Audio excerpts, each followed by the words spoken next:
The Hauppauge HDPVR is about the cheapest capture card I would recommend, although you can find cheaper ones for about $13 on Amazon like this generic one. The results are less than satisfactory. For this comparison, I used the best possible input methods for both devices. For the Hauppauge, that meant using 480p through component cables, and for the generic, that meant 480i through S-Video. The Hauppauge is on the right and the generic is on the left. About halfway through, I'm going to switch from the audio coming from the generic to the audio coming from the Hauppauge.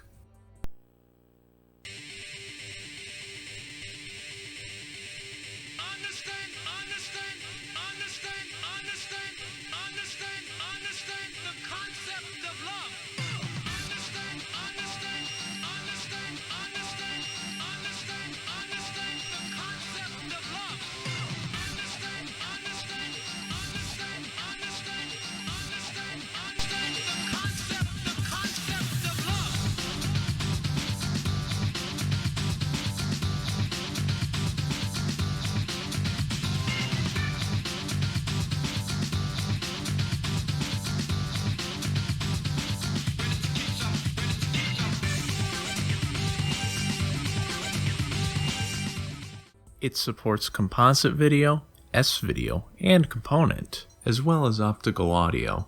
And it's supposed to come with a pretty hefty set of component cables, which mine did come with, although mine did not come with the IR remote it's supposed to have. As for the specs, it supports all the common resolutions from 480i to 1080i, all at up to 60 frames per second. However, it absolutely does not support 240p. You'll get a few seconds of it working and then it'll cut back out, cut back in. It's just a mess. So don't plan to use any of your older consoles before the 480 era with this. It uses an H.264 encoder and has a low pass filter that even applies to the pass-through, which has the helpful effect of reducing jail bars, at least in my setup. It does only support 411 chroma subsampling, which is definitely noticeable. The final thing it's supposed to come with is the Hauppauge capture solver, which I don't really recommend. It's pretty limiting. In practice, I've had very few issues with the Hauppauge. It works well with OBS. All you have to do is power on your console, power on the Hauppauge, open OBS, and add it as a capture device. The colors are a bit off, which I couldn't ever get right. There's a bit of a reddish hue over the whole thing, but like I said, I could never really get it to go away.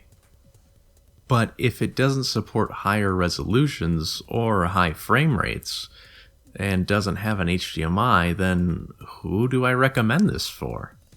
Well, I see people needing it who are just getting into speedrunning games on consoles from the 480 era, like the Dreamcast, Xbox, Wii, GameCube, stuff like that.